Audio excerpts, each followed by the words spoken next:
Welcome back to episode 115 of the ATD Baseball Podcast. It is Monday after the Super Bowl, which means football is over, and now it's time for baseball to take center stage once again. How about it? I don't know how it is where you are, Kyle, but we have pretty much almost made it out the dark days of winter. We're not quite there yet, but pitchers and catchers are reporting to their respective camps in Arizona and in Florida. We've been to both, so very fun. Um, Before we get into, and I buried the lead again for the second straight week, we're talking Pete Alonso, and we're breaking down the NL Central, as you can probably hear the garbage can behind me going off. Um, Kyle, how are you doing today? Oh man, I'm doing great. Obviously we have baseball. It's back. Pitchers and catchers are reporting, and depending on who your team is, it's some of your guys' teams may have reported today. Some are reporting Tuesday. Yeah, no, I mean it's a great time. Seriously, I always look forward to the Super Bowl every year, specifically because of this. I'm not a big football fan. I'm a Giants fan, and the Eagles just won the Super Bowl, so obviously I'm not doing well in that area. But I saw Cody Bellinger taking some at bats today with Aaron Judge. That was cool to see. Dominguez was down there. Goldie was down there. So obviously things are taking shape. So it's a great time. Get excited. Obviously, baseball's back. It's great, man. But other than that, I'm doing great. We got some things to talk about today. How are you doing? I'm doing great. I enjoyed the Super Bowl yesterday. The game was lousy, but still, I was eating like a damn pig, like I do every weekend. But um, as you can see, we're not a basketball podcast again, but as you can see, I am dressed in my Lakers attire today. I am going to the first game for Luka Doncic in the Laker uniform. I look like Luka. I have the headband and everything. I look just like him. But um, super excited about that. But yes, the Dodgers did report today. Some guys have shown up. Will Smith was there today. Shohei Ohtani's been there for the last 2 weeks. Blake Snell has been ready to go since like he signed with the Dodgers in December. So it's starting to shape form. Baseball season is here, but like you said, some teams are reporting tomorrow. But we're back in the swing of things. You're starting to hear the crack of the bat again. You're starting to hear the ball hitting the glove again. It's very nice. It's very nice. Uh, so yes, to answer your question, I'm doing very well. I always do that. I always answer the question last. I give you a whole backstory. All good. Yeah. Um. Before though, we get into the NL Central, which I'm really looking forward to it. But I'm just kidding. We have a signing. Now, this has been the common theme for the last couple weeks. Um, we do this podcast on a Monday. So when we bring it out is when we upload it to Spotify and Apple and everywhere, basically everywhere in YouTube. It comes out Tuesday morning. And for some damn reason the last couple of weeks, nothing happens on Monday. We post it on Tuesday morning, and then somebody signs Tuesday night, Wednesday morning, Wednesday afternoon. Yep. That happened again last week. Pete Alonso, which after everything that had happened, with his offseason, it did look like he was going to return to the Mets in some shape or form. But he is back with the New York Mets on a 2-year deal, and I believe there's an opt out after the first year. So Yeah. this is your typical Scott Boras. Hey, I couldn't get the number for you. Let's do this. I mean, listen. It was there was the I'm wow, completely out of sort here. I want to give a shout out to David Stearns and the whole Mets brass because I mentioned it in the text thread with you and Mikey last week when that signing first occurred. The Mets did not. They won the staring contest against Scott Boras. They did not screw around with this, and they were firm that, hey, we believe Pete Alonso was worth this much. What Scott Boras was reportedly trying to get from the Mets was completely out of left field and completely unnecessary. Um, but I mean, you're an agent, you're trying to get the best for your client. But um, the Mets won, and now Pete Alonso is back in Queens, and I do expect him to have a better year. Like, listen, you look at the numbers that he put up last season. There's players in baseball that would kill for a season like that. Maybe not the batting average of 240, but he still hit over 30 home runs, drove in 88, and now he's going in a lineup with Francisco Lindor, who was an MVP candidate last year, and now Juan Soto. I expect Pete Alonso to have a bounce back season in 2025. And I'm going to be honest with you. Again, it sucks because we did the National League East last week, our predictions. I feel a little bit better about this Mets lineup now with Pete Alonso in there. I'm still not in love with the bottom of the order, but hey, Mark Vientos, you can go back to third base. Pete Alonso, you can go back to first to your regular position. To me, the Mets had to do this. I don't know what other offers, and we still haven't heard anything. What other offers are out there were for Pete Alonso? I heard teams like the Angels were interested. Maybe the Blue Jays, they would put Vladdy back at first or DH. Pete Alonso. The Mets played this perfectly. Does it suck that it had to go to the beginning of February? It does, but the Mets knew that. Listen, if you can get a better deal somewhere else, God bless you. But we know for a fact that your value is not as high in the market as you think it is. So, good for the Mets for staying foot on their note and staying pat on their offer. And Pete Alonso, hey, this is an opportunity. You get another opportunity again. If you perform like we know you can opt out of the 1 year deal and you can get a monster 6 or 7 is out of the table. I think a monster 5 year deal next off season is definitely on the table for him. But he has to perform this year. And I think he will. So there's my 2 cents. Yeah, no, I mean, obviously last week when the news broke, I came out with a video, and it's I get exactly where you're coming from, right? So obviously the Mets are better off with Pete Alonso in that lineup than they weren't. I wasn't in love with the lineup that had Mark Vientos batting behind Juan Soto and him slotted in at first. It's still not wowing me, this lineup. I I like what they have at the top of the order, but there is a point where it falls off. And I do think Mark Vientos is a huge wild card in this situation. If he has a really good sophomore year, yeah, the Mets might be better off in the long run. However, to this, like right now, I'm sticking suit with what I said last week, and it's a good move, but I don't think it puts them into a tier where a lot of people are saying that they're at now. Yeah. Um, I like the move, but I think for Alonso, I think he overplayed his hand, and he's definitely not worth what that number was, in my opinion. I think he's a very, very good first baseman, but when it comes down to it, I don't think he's the game changer that a lot of people think he is. I don't want to take away anything from him. I think he's a great player, and he loves being in Queens. Good for the Mets, but when it comes down to it, I just don't think it puts them into that category that a lot of people are saying.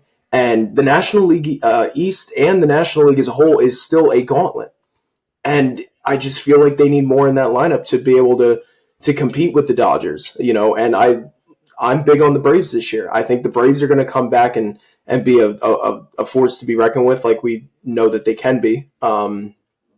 So, I mean, good for the Mets. I definitely think it puts them in a better situation than what they were a week ago.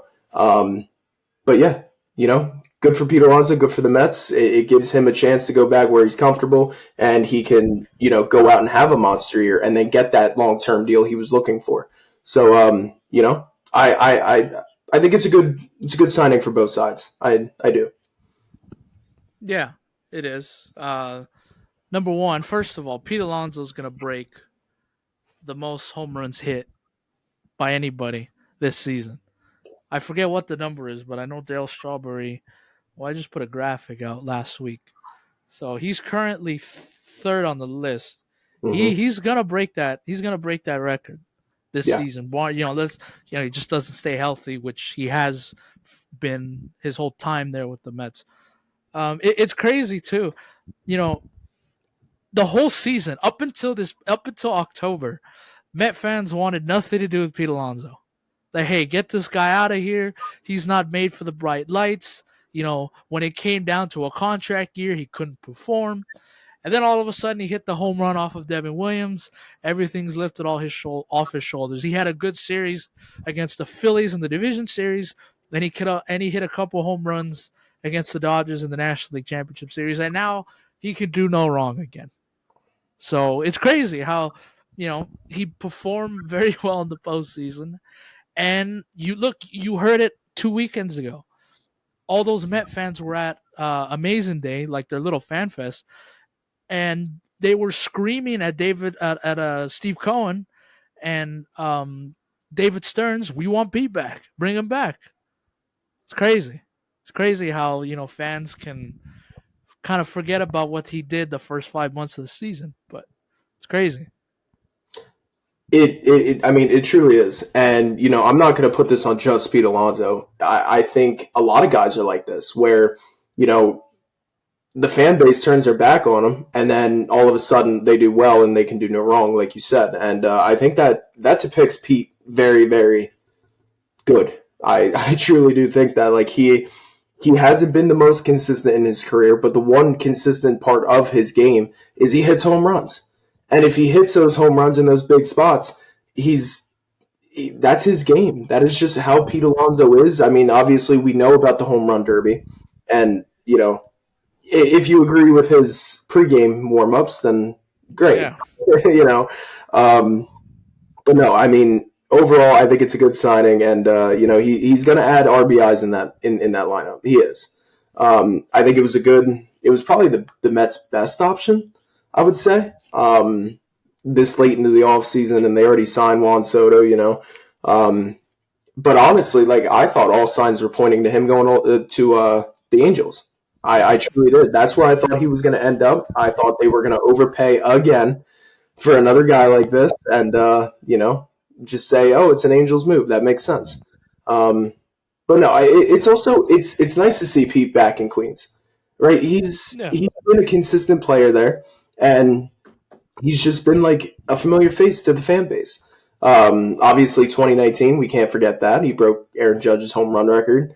Um, no, he was, it's yeah, I think it's a good deal all around. I do. Whether or not I think it puts him over the edge, that doesn't matter because he's back in Queens and he's going to be there for at least a year. So I'm very interested to see how this season is going to be for him. And if he does perform well and has a career year, what kind of offers are going to be on the table? And where is he going to end up? Will he be back in the Queens? Yankees. Yeah, I hope not. But it is something to think about. I mean, obviously, if he has that career year and he decides to opt out and seeing what's out there, I'm very interested to see how that plays out. Yeah. Um. Oh, I was just checking Uh, a tweet. I I thought thought I thought we had Cubs. I thought we had Alex Bregman in Chicago for a second. we might have that next week. We might have that. It seems like we're getting close with Bregman, but Yeah, for the moment, we are going to touch on the Cubs later, and who knows? Maybe by the time we get to them, maybe they'll sign Alex Bregman or something. that is true. Um, we're gonna now do the National League Central Division previews. We are gonna start with the Pittsburgh Pirates. Nothing against them. It's just we got to start somewhere. What Yep. did the Pirates do this offseason? They re-signed Andrew McCutchen to a one-year deal. They traded for Spencer Horwitz from the Guardians. They signed Tommy Pham to a one-year deal. Signed Adam Frazier to a one-year deal. Signed Caleb Ferguson to a one-year deal. Dodgers legend. Signed. Wow, I completely butchered that. They signed Tim Meza to a one-year deal. Traded for Emmanuel Vasquez from the Red Sox, and they lost Aroldis Chapman, Luis L. Ortiz, and Brian De La Cruz to free agency. Their over-under is set at 76.5, according to BetMGM. Like I said, we're not making the over-under numbers. So you want to get mad at somebody for maybe your team's over-under win total being too high or being too low, you can take it up with the suits in Vegas at BetMGM with that one. So 76.5. You know, the Pirates, shout out to them. They were one of the teams that was kind of spreading the cash around a little bit. I just read you all the signings. Listen, by no stretch of the imagination do I think they're gonna, win this division or anything, but I actually do like some of the signings, and of course, you know, now the ace of the staff and the ace of the future, Paul Skeens, but um, their lineup is not horrible. They're gonna put out there Tommy Pham, Brian Reynolds, O'Neal Cruz, Andrew McCutchen, Joey Bart, Spencer Horwitz, Nick Gonzalez, Key Brian Hayes, and Isaiah Connor-Falefa, Yankees legend. Um, Absolutely. they're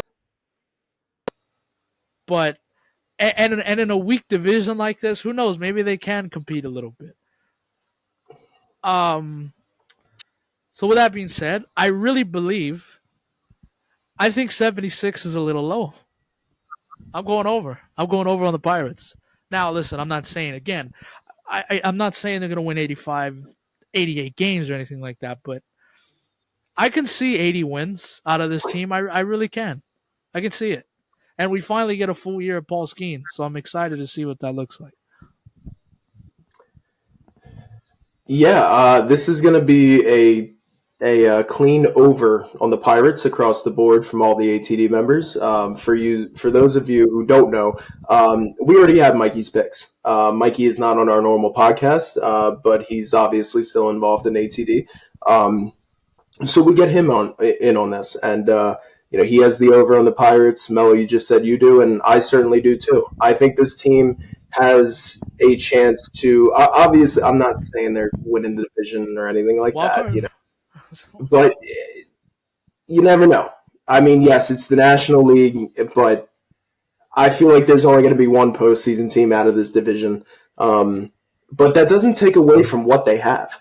The Pirates have been a team that we've been shitting on for years, right? They don't spend money. They're not making the right moves, this, that, and the other. But I truly do think they have something here. Brian Reynolds has been a very underrated player for quite some time now. He was the guy who I wanted the Yankees to trade for a few years ago. O'Neal Cruz came up. He made an impact. And obviously now they have one of, if not the best pitcher in baseball in Paul Skeens. Now, whether or not they hold on to him long term, that's a different story. But, as of right now, they have one of the best pitchers in baseball. And Paul Skeens will win you games. That is, him alone will win you some of these games. And I don't hate that lineup. I really don't. It's not, I'm not saying it's great by any stretch of the imagination, but I like what they have. They are a few years away. They're obviously a young core team. But overall, I like what the Pirates have, and I like what they're building.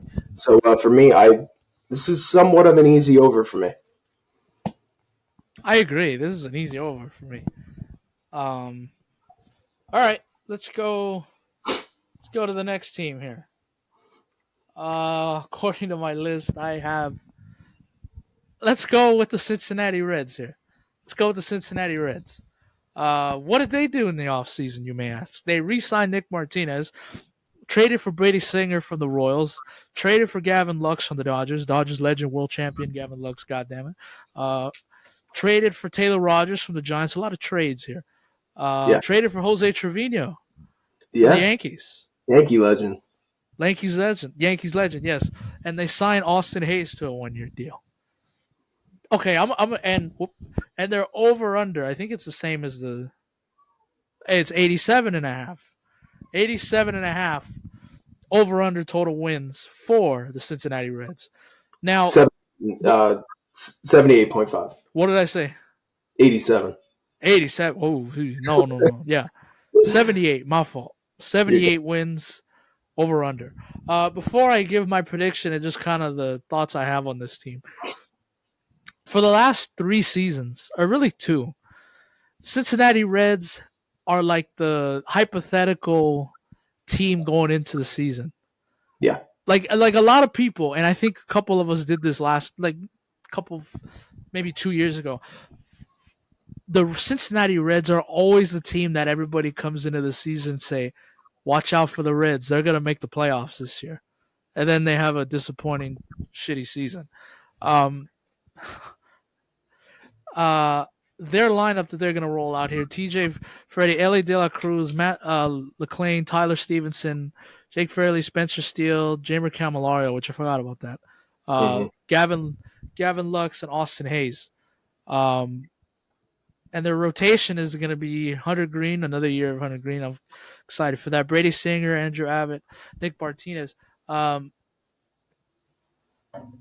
again, they're kind of similar with the Pirates here. Like this is not a Hmm. horrible lineup here, horrible team. I do like the moves they traded. I am excited. I mentioned this when they traded for him. I'm excited for Gavin Lux to get a full, like get a fresh start. Not that he, like I said, not like he was a bum in LA. Like he played a lot of playoff games, got a couple big hits. Gavin Lux is not a bum, and I think he's really gonna enjoy um, hitting at Great American Ballpark, which everybody seems to do. But Yeah. um, I like the Reds kind of shuffling the deck a little bit here. I kind of like that. Um, Another year of Ellie De La Cruz. Is this the year that he's finally going to put it all together and maybe compete for an MVP? I hope so, Because man. all I heard when I looked under the comments of MLB The Show that they put Ellie on the cover, all I heard was Ellie De La Strikeout. That's all I saw. That's all the comments I saw. Hopefully, maybe this is the year for Ellie De La Cruz. Um, Now the over unders. Uh,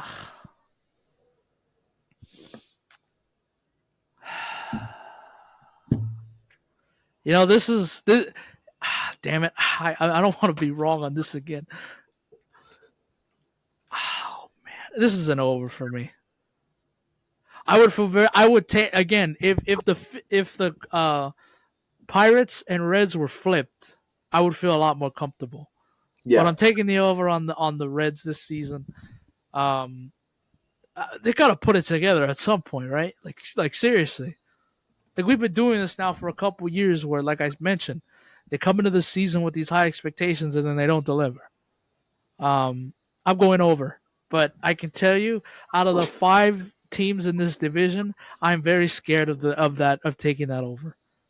Yeah. I feel good about the Pirates, and I think I feel good about the other 3 teams that I'm going to mention here with my over unders. But this 78 over under total with the Reds kind of scares me a little bit because I've been burned on them the last 2 years. I think. Yeah, I'm in the same boat as you. This is a team that has made me eat my words multiple times when we do these at the beginning of each season. I also want to mention, like, I like that they finally moved on from Jonathan India. Right? He has been in the trade rumors for probably the last, my God, what is it, 3, 4 seasons now? And we never got anywhere with it. And they're bringing a guy in Brady Singer, who I was high on in Kansas City. Now, obviously, he never put it together to what I think his potential is. So maybe a change of scenery was good for both of these teams and both of these players. So I want to mention that because I think that is huge. And I also want to mention Terry Francona is now the captain of the ship in Cincinnati. That And is true. That is yes, my fault for missing that. I should have put that on there. That's my fault. and I think Terry Francona, he's a extremely good manager and very well respected throughout the game of baseball. And I think him alone, he's kind of like in the same boat that I talked about with Paul Skeens. I think Terry Francona can win you a few games. I truly do think that his coaching ability and the way he manages ball clubs, I've seen it in Cleveland for years. He will win you ball games based on his decisions alone, and I think that plays a big part into why I'm taking the over on this Reds team. 78.5 is not a great number. It is a good number for these gambling companies, But for guys like us who cover this for what we do, it's obviously not it's not a great number. But yeah, I mean, I like what they have. And I do think this is the year Ellie kind of does put it together and becomes what we think he can. And I think he's going to be supported by a really good mix of guys. I'm a little bit higher on this Reds team than what maybe a lot of people might be. Um, I like what they have. I think Ellie's a great piece to build around, and you have the guys like Matt McLean, Spencer Steer, and then you bring in Gavin Lux. I feel like Gavin Lux overstayed his welcome in Los Angeles, and kind of sucked all they can get out of him, and now he needs a change of scenery. And I think Cincinnati's a great place for Gavin Lux. I really do. The pressure's not on him as much. Yeah, he's coming in, he's going to be more of a player every day. But you're not expected to win 116 games going into this damn season. You can kind of just take a step back, relax a little bit, and play into the role that Cincinnati's going to play Gavin Lux in. And I also like this pitching staff. I'm not big on the bullpen, but I'm big on the pitching staff. For that reason, yeah, I'm taking the over on this Reds team. Okay. Okay. Now I feel. You know what? No, we have to do we're gonna do the Cardinals next. We're gonna do the Cardinals. So you're probably asking yourself, hey, what did the Cardinals do this offseason? I'll tell you, they didn't do jack shit. They didn't do jack. The only thing, and I'm not joking here, the only thing I have under their things of signings that they have or anything, they lost Paul Goldschmidt and Andrew Kidry to free agency. That is all I have. They did not do much of anything. And yeah, by the way, Nolan Arenado is still on the team, and he doesn't want to be there anymore. He's out. I wouldn't be shocked if he's going to be off of the team by 2025 and our draft tomorrow. Obviously, somebody's going to take Arenado. And I wouldn't be shocked if we're at opening day saying, oh, well, one of us had Arenado and now he's playing in a different division. I don't – that's my prediction. But, yeah, go on. Their over-under is set as 76.5. I'm looking at this, man, like I'm not feeling this team at all. Like I'm really not. Like it is so sad what has happened to St. Louis the last couple of years. So glad. Like St. Louis, their fans, they show up for anything. Shit, the Cardinals can lose 100 games, which I don't think is going to happen, obviously, but their fans will still show up because it's a beautiful ballpark, and St. Louis is a great baseball town. It's a great sports town. I'm not feeling.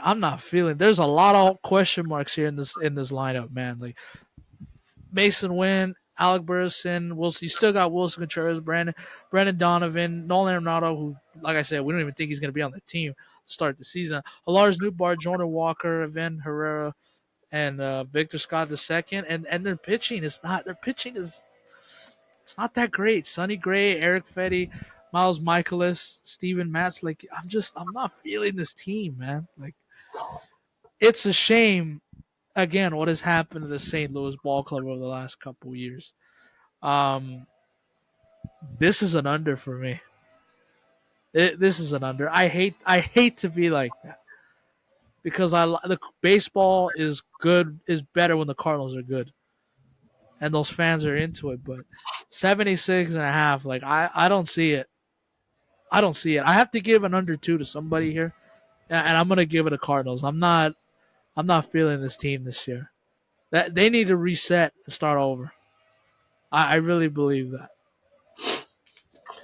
Yeah, you took the words right out of my mouth. It is sad to see what St. Louis baseball has come to. I do want to kind of spin some kind of positive on this for St. Louis. I like the young guys they have. I like Mason Wynn, and I think Burleson, if he takes that next step that I think he'll take, that guy's got a shit ton of power. I don't know if you guys have ever watched Alec Burleson play some baseball, but holy shit, he has so much power behind that swing. And if he can if he can get more contact on the ball, get some more base hits, I think he can turn into a phenomenal ball player and can turn into a key piece for this Cardinals team. However, after those two, it is I don't have much faith in anybody else. Obviously, you got like Lars Nootbaar there, Wilson Contreras. You do have some pieces, but it's not enough in this division, and that's saying a lot because this division is open. It's open. It's up for grabs. Um, However, I mean, this is an easy under for me. Unfortunately, I don't want to be like that. And also, too, I'm waiting on Jordan Walker to finally take that step, man. Like, I do think he's going to get more playing time this year. Obviously, with the way this ball club has come to fruition and the way that it stands at the moment, I do think he's going to get more playing time. But it's like, dude, I've been waiting on Walker to pop off and show us something. Like, he showed us very small glimpse of what he can do, but it's like this guy was a top prospect, and he was so hyped up. And in a lot of trades, like, he was untouchable. And now it's like, well, you're just slotting him in there because you need to you need to fill these holes. So obviously, I hope he takes the next step, and I think Burleson will too, and obviously win. They got some good young pieces, but after that, this ball club is sad, man. It doesn't look good. So yeah, this is an easy under for me. Yep. So far, we are both in lockstep with the over-unders here, We are. which usually when uh, who knows, we might have similar division standings here. Yeah. Um, all right, well, let's do the reigning NL Central champion Milwaukee Brewers. This is going to be an interesting one. This is where I think Yes, we might differ yes. in our over unders. Uh, so what did the Brewers do this offseason? They obviously won the NL Central last year. They traded for Yankees legend Nestor Cortez. Uh, traded for Grant Anderson for the Rangers. They signed Melvin Rodriguez to a 1-year deal. Signed Grant Wolfram to a 1-year deal. Traded away Devin Williams to the Yankees. And Thank you. they lost. Exactly. You should be saying thank you. And they lost Willie Adames, Frankie Montas, Gary Sanchez, Joe Ross, Ray Miley, and Colin Ray to free agency. That's where it's getting me. That's where it's a little Yes, tough. that's a lot. But again, in this division, it's not going to take much to win it. Correct. They still have a pretty good, decent lineup. Jackson Cherio, of course, tremendous rookie season last year. I expect him to continue off of his rookie year. Christian Yelich, of course, William Contreras, Garrett Mitchell, Reese Hoskins, year two, and he's healthy. He's healthy, so that's good. Sal Frelick, Bryce Turang, Joey Ortiz, Oliver Dunn. The rotation, that's where you can kind of lose me a little bit. Freddie Yep. Peralta, clearly the ace of that team. Tobias Myers, Nestor Cortez, Aaron Savali, DJ Hall, and Trevor McGill is nice, but it's not Devin Williams. It's Yeah. not Devin Williams. It's not Josh Hader like they had a couple years ago. Um, Brandon Woodruff is still on the injured list. I do. Is he? I think he's expected to be back this year, right? At some point, yeah. He is. I don't think he's ready to start spring No, training or honestly opening day, but I believe, and don't quote me on this, I think it's May or June is when he was looking at. I thought I read that somewhere. now their over under here is 82.5. So again, damn Vegas, that's a good number. It is. Um, I'm not gonna get burned on this again. I think I said under 2 years ago for the Brewers, and I think I said it last year. Ended up winning the division. The Brewers now they they have a great year, and then they blow it all away in the wild card series. We've seen it the last 2 years now against the Mets and the Diamondbacks. They have a great regular season, and then they flame out and choke in the wild card series. Um, this lineup is not that bad compared to the other lineups that I just read you off. Like it's not that bad. Hmm. Um, the Brewers always seem to um, over deliver. And if I'm not mistaken, I believe the over under last year for the Brewers was like in the 70s. And I think Yeah, we all took the under. yeah, So Vegas got smart this year, and they're thinking the same thing with 82.5. I'm taking the over on this. Their pitching does scare me a little bit, particularly their starting pitching after Freddie Peralta. But I've seen it too many times the last couple of years. It looks like the Brewers are going to take a step back and have a down year, and then they end up winning the NL Central, or they're at least competing for it. Um, yeah, I'm taking an over on this. I'm not falling for that again. I'd much rather be wrong on this and take the over than be wrong and take the under and they over deliver. yeah. I'd rather be in that camp. So I'm taking the over on the Milwaukee Brewers. I'm still feeling this team. Okay, so obviously, I mean, my fault was wrong. I'm not. I'm not going to make the same mistake as I did last year. I'm going to take the over on the Brewers, but I don't think it's by much. Right. If I didn't make that mistake last year and the year before, I probably would have taken the under on this team. In all honesty, um, but like you said, they do seem to over deliver in the regular season. That is something that the Brewers have been making a motto of for some odd reason. I'm kind of in the same boat as you. I like what they have in the lineup. However, when it gets to the pitching on both ends too, that's bullpen and staff. I am not convinced at all. I like Freddie Peralta. Don't get me wrong. I think he's a damn good starter, but it's and not to mention you just traded away Devin Williams, and you're relying on Nestor to be your number three. I've seen that song and dance time and time again. It doesn't work. He is a swingman at best, maybe a fifth starter. But you can't rely on him to be your number three. So I mean, this is going against my best judgment to take this over, but I don't want to be burned on it again, like you said. So for that reason, I am reluctantly taking the over on the Brewers. Again, yeah. This is probably the second one where I'm nervous about. Yeah, I can see, I can see them winning over, getting over the mark, and then I can see them having a struggle, and they miss it. yeah. All right. Let's not.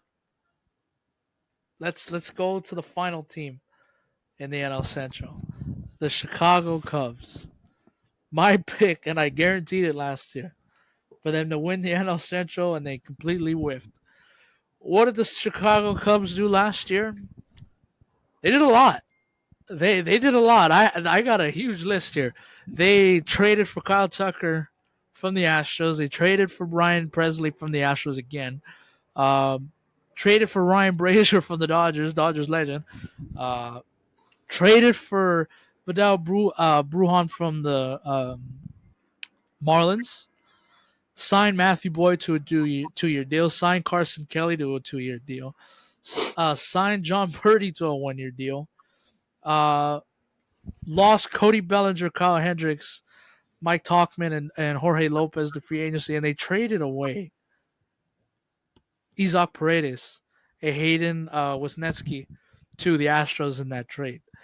Their over under is set at um 86 and a half. 86 and a half. Um I don't want to do this again. Let me read you the potential lineup that they're going to roll out there in 2025. So their lineup: Ian Happ, Kyle Tucker, Seiya Suzuki, Michael Bush, Dansby Swanson, Nico Horner, Peter Core Armstrong, Matt Shaw, and Miguel Armaya. And their rotation: Shota Imanaga, Justin Steele, Jameson Tyon, Matthew Boyd, Javier Assad, and Colin Ray. And of course, Ryan Presley is now the clear closer now in the back of the bullpen. Porter Hodge is still a very good option too in back there. Ryan Brazier, he had a good year last year with the Dodgers. I'm gonna guarantee it again. I guarantee you. I'm gonna do this again. I guarantee you, Chicago Cubs, NL Central champs in 2025. I think this is it. This is it. I really believe that. Year 2 under Craig Counsell, I don't think they're going to be that bad again. Um, Now you take a risk with Kyle Tucker. You can lose him like what happened with Juan Soto with the Yankees. But I like the Cubs making that trade, and they're going forward a little bit here. And they could trade for Dylan Cease. You never know. This rotation could get better by the time we get to opening day here. I'm very high on this Cubs team. So, of course, this is an over for me. 86.5 wins. I like it. I like this Cubs team. I guarantee you NL Central champs again. Well, not again, but, I'm not going to make that same mistake twice. I feel good about this year. I really do. I think Cubs fans should be very excited about this team in 2025. I really believe that. Yeah, I mean, you can't take away what they did in the offseason. I think they got better. Um, I do like what they have. I might not be as high on the Cubs as you, but this is a clear over for me as well. I do think they're going to end up winning this division. I'm not going to guarantee it because you never know. This is the NL Central, but Right. but I like what they have, and I'll be honest with you. Yeah, the lineup's nice, but I like this pitching staff. I like it a lot, and I think it might go unnoticed with some of the moves they made. Obviously, you're adding to the lineup, you're bringing in a guy like Kyle Tucker, who's a clear superstar in this league. And I really like what they did to the back end of that bullpen. I really do. Ryan Brazier and Ryan Presley can be a very good 1-2.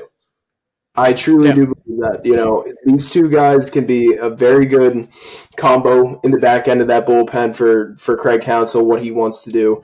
And, you got, Javier Assad is your number 5, and he's a very good starter. He's solid.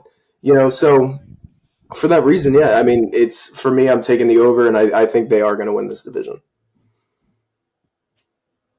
All right. Now let's get. Uh, Actually, I'll save that for when I make the prediction. Uh, well, actually, no. Let me throw it out. You got any hot takes about any of these? Because I have one, but I don't know if I should say it now or wait till I give my Cy Young prediction. um, I don't think so. Honestly, for this division, Yeah. I'm kind of going off of. I have my 1 through 5, except for there's two teams that I keep going back and forth on, and I don't know what to do. I think I have my decision, but hot take wise, I don't think there is any for this division. At least for me, that's the way I'm taking it. I agree with you. There's not that much to work with, but I believe I found one, and I'll save it for when we make our Okay. MVPs and Cy Young predictions. But Okay. um, let's do 1 through 5. Kyle, since you're ready, Okay. you can go first. Alrighty. So I'm going to start at the top because we already kind of touched on it. I'm taking Chicago to win this division. Number 2, because I don't want to be burned on it again, I'm going Milwaukee. Reluctantly, again, going Milwaukee. And this can all totally backfire on me. Like, I am seeing this division unfold, and I can see it where I'm getting none of these right. Right. Because that's the type of division we're in. So I'm taking the Brewers to finish second. Now, this was the two teams that I kept going back and forth on, and I really wasn't sure what to do. But I think I kind of talked myself into it with the Terry Francona thing. I'm going Ooh. Cincinnati number 3. I do think Terry Francona is going to be a very fine addition to the managerial role, and I think Ellie is going to take that step up. I do think he's going to turn into that superstar that we've been waiting for him to turn into. I think Gavin Lux is going to fit in very nicely in Cincinnati. And I like the surrounding pieces they have. And I really like that pitching staff. So for me, I'm going Reds number 3, Pirates number 4, and obviously Cardinals number 5. Okay. That's my 1 through 5. Okay. I don't feel Uh, I don't feel great.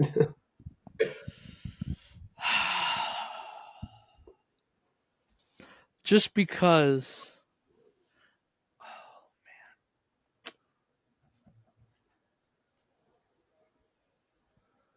No, I want to be right.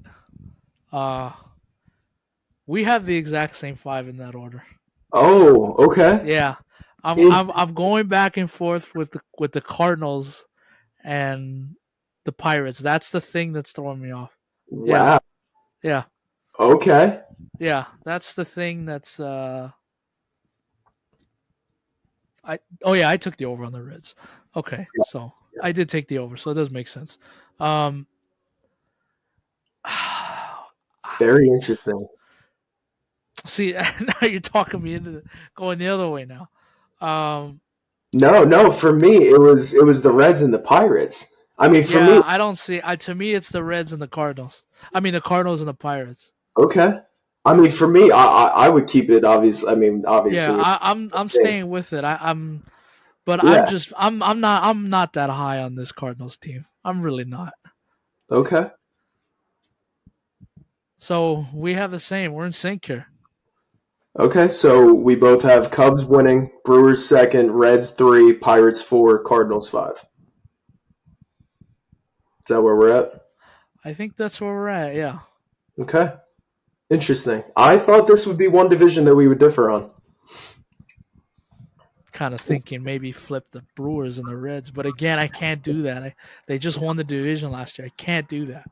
And I mean, for me, why? Like, obviously, I'm high on this Reds team. I am.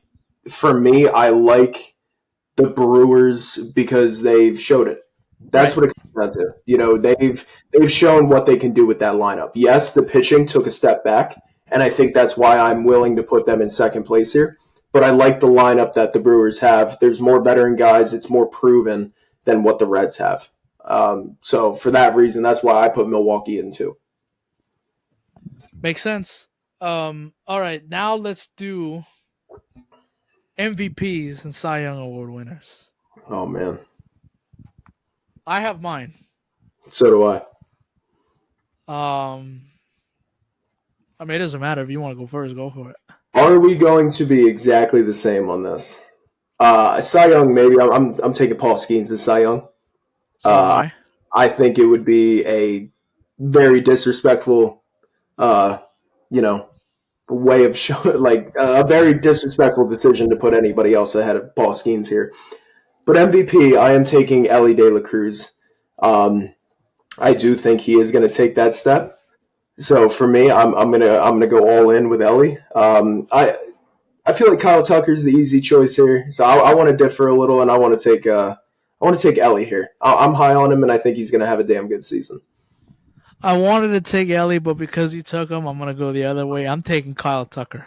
Okay. Contract year, monster season. I think he's gonna perform and shine in Chicago this season. And again, you mentioned it, Cy Young. I do think it's gonna be Paul Skeens. But here's my little hot take for you. Okay. It might not be that great of a hot take, but I really believe, and I think the Pirates should let him go. Like, take any restrictions off of him this season. Hmm.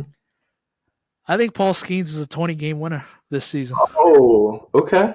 I think Paul Skeens is going to be a 20-game winner this season. I think if it's up to Paul Skeens, absolutely. Pirates, they got to give him that. I think that's where I'm at, and I think you agree with me on that. Yeah, he finished 11-3 last year, Yeah. and he came up in like the end of May, I think, or toward the middle Yeah. end of May, if not the beginning of June. Finished Hmm. 11-3 and was good enough to start in the All Star game. Yeah. I Imagine. really believe that. Like, I believe now. Part of this is risky because, the Pirates have to let him, take take the bumpers off off the bowling lane a little bit here, and Yeah. let Paul Skeens go out there. Don't pull him in the seventh inning when he's at 60 something pitches, or 70 pitches. Don't take him out, But I really believe Paul Skeens 20-game winner this year. I like that. That's my I hot take. I like that. I and he'll finish top five in Cy Young. Well, yeah, that's not a hot take because I think he finished top five last year, anyways. So, Mhm. so I'll stick with the 20-game winner. I think Paul Skeens is a 20-game winner this season in Pittsburgh. All right. I'll stick on the Paul Skeens train. Ooh, okay, we got another one. Yeah, I'm gonna say Paul Skeens wins NL Cy Young next year. Ooh, okay, there we go. I'm gonna stick to it. I do think a lot of this relies on the Pirates, though. Yep. I'm not totally confident in that. I think if the Pirates let him turn in and flourish into the kind of pitcher he's obviously going to, I think he can do it. He got close last year, and I think he can do it. I really do. Because also too, you look at the Cy Young voting last year. There's no guarantee Chris Sale is going to do what he did last year. He's an aging Chris Sale. I think Atlanta fits him very well. But I think with a full season and what Paul Skeens did and what he could do, I think he can win NL Cy Young next year. I really do. So I'm gonna run with that, and I'm gonna say Paul Skeens wins NL Cy Young next year. I like it. I like it. This is not a hot take, but I'll just throw a prediction out there. I think one of your playoff. I think I'm not gonna say which series it is because like you can always get burned on that. But I Yeah. do think we will have a Cubs Mets playoff series this year.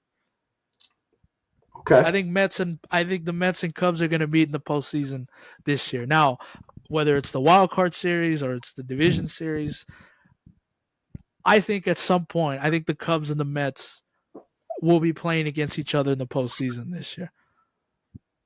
I'll be a big Cubs fan. I'll tell you that. I need to see. I need to see which team is playing hot at the end. I'll just root for the other team. Absolutely. All right. Well, unless you don't have anything else, I think that's it. We covered the NL Central. We're 2 out of 6 done. Yeah. It's this is always a fun time, man. I always love doing these previews, and it's always fun to get an extra podcast in during the week. Obviously, we'll do the draft tomorrow, and Yep. that's going to be interesting. I am very interested to see where our picks go because I think It drops off pretty quickly.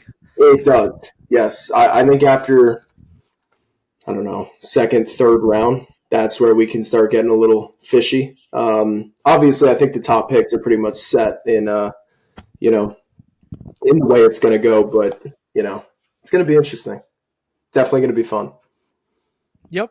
All right. Well, that's going to do it for the NL Central. We are doing the National League West next week. Oh, do I have a lot of stuff to say about a couple teams in my own damn division. Melo, it's time to shine. I can't wait. Yes, we will cover the defending world champion Los Angeles Dodgers. Oh, doesn't that sound beautiful? Doesn't that sound great? Not to me, man. Come on. The eight-time world champion Los Angeles Dodgers. You got some And catching up to do. yes, I do. And I will give, like I did last year, I will give them the proper intro. I just got to add a couple of things in there now this year. But we will do the NOS next week. NL Central is over. We're doing the draft tomorrow with Mikey. We'll see you next week. Adios.